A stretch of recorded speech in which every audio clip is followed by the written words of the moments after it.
Now, I want to ask you a question. What? Why did you let me make me think that he had left on his own? I don't know. I suspect that is a disingenuous answer. Well, Why did you make me think that he had left on his own? Because? Well, if you must know, because I thought it would buy me a little sympathy. Sympathy? For being abandoned in the middle of a project. I see. It's not like I actually lied to you. That's debatable. You know I do that all the time. You do? It's part of the way we live. I'm not proud of it, but I'm trying to tell the truth here. The way we live. I try to get your sympathy, and you scold me for being a shit. It's not pretty, but it's worked for a lot of years. More? I tell you things a certain way, and you fill in the blanks, and you come into the conclusion that I want you to come to. Everybody does that. Oh, they do.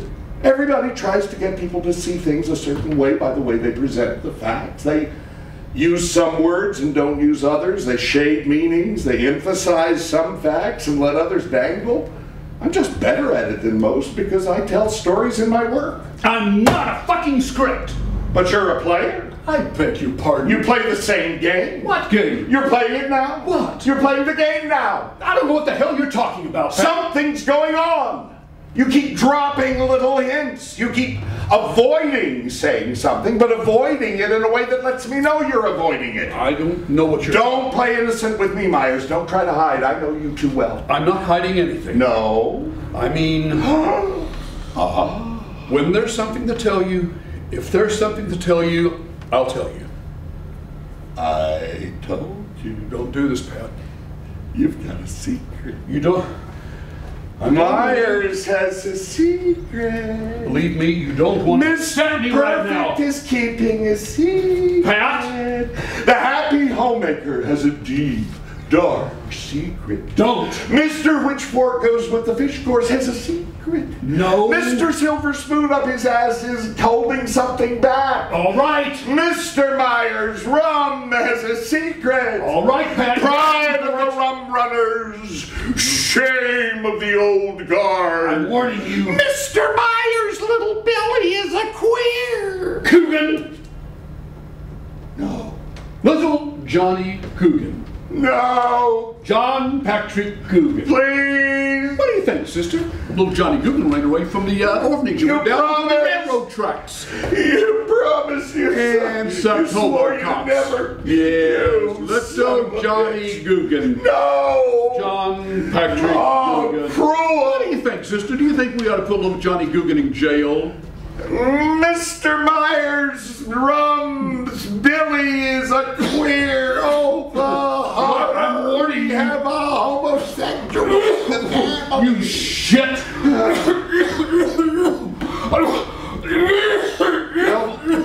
Bill. Are you all right? I'm sorry. I lost my breath. Just leave me a moment. I'm sorry. I am too. I didn't mean it. It started like a game. I understand. I'm sorry. Just let me catch my breath.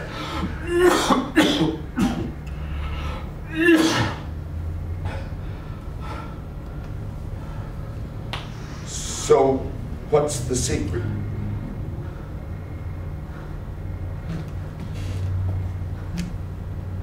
Don't tell anyone. Of course not. Promise? Promise. I absolutely hate rum. Cunt.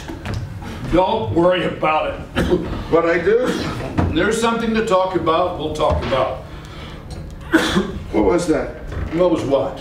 That coffee. Nothing. I just got a little short of breath. Am I forgiven? Yes, Pat, you're forgiven. Am I?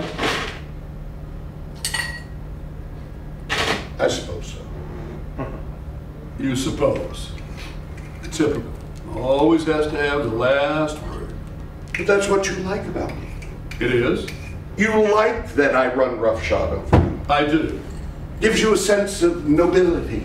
It does? Long-suffering wife. An asshole husband. Yeah, I suppose so. What was that thing you said earlier about dated? Dated? You said earlier that somebody said your work was outdated or something. Oh, that was Marty. Marty, your agent? Yeah. Your agent said that your work is outdated. No. Well, what?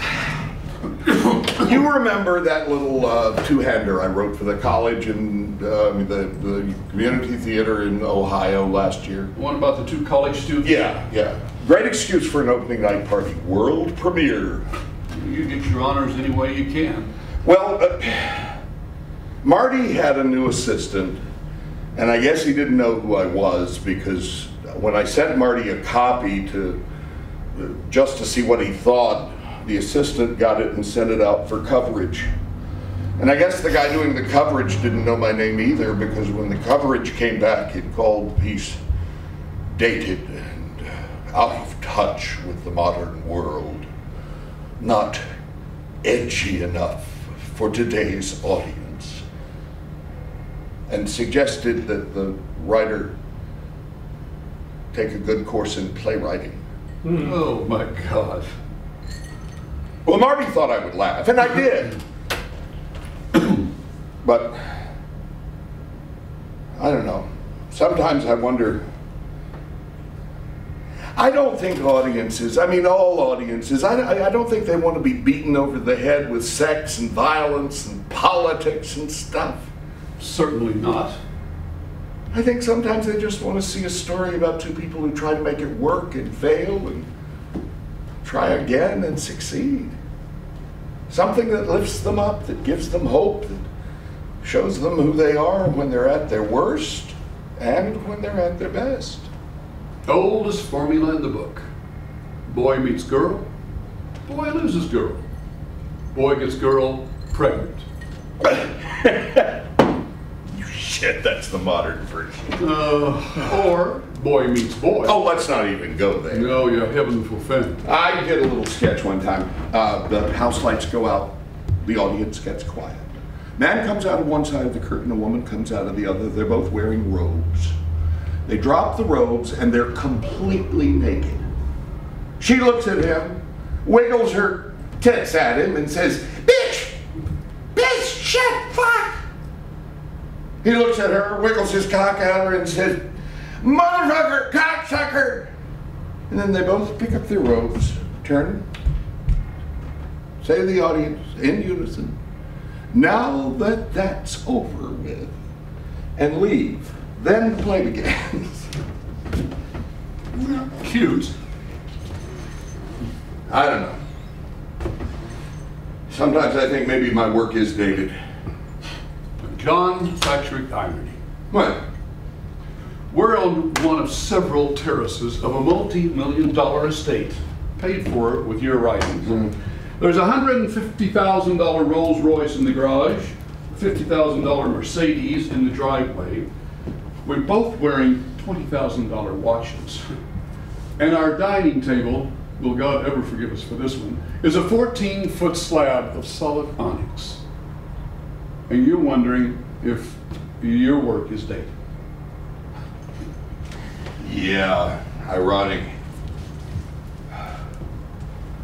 That fight we had, do you think that's what they would call edgy? I think so. Can you imagine sitting through a whole evening of that?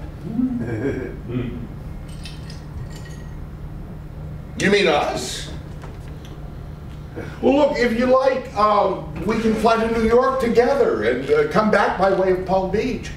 If you want to meet the Windsors, I'm sure CZ can get us invited to one of the parties. The Dutch and the Dukas? Yeah. The Nazi stooge and the old whore? Yeah. Yeah, not this time. Well, it was just an idea. Sorry, Pat, you've got your business and I've got mine. Are we too old to love? too old? I mean it. Do we get so set in our ways, so used to the game, so determined to win before the end, that finally we're just too old to love? To be open and loose and free, fresh enough to swim in the current of the moment. I'm not. Are you saying I am? I'm just saying I'm not. But what about me? Well,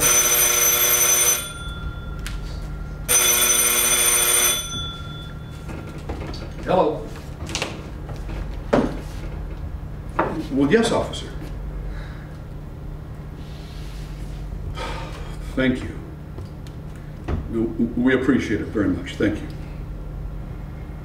Yes. Goodbye. That was that police officer over in San Juan. They've located Charles's mother. They're shipping his body back to Missouri. He's really dead. Yeah. Dead. Come on, your gazpacho is getting warm. Dead. Yeah. He came and he went.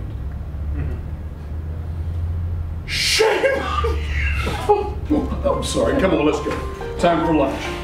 And by the way, we have got to talk about getting you a hearing aid. What?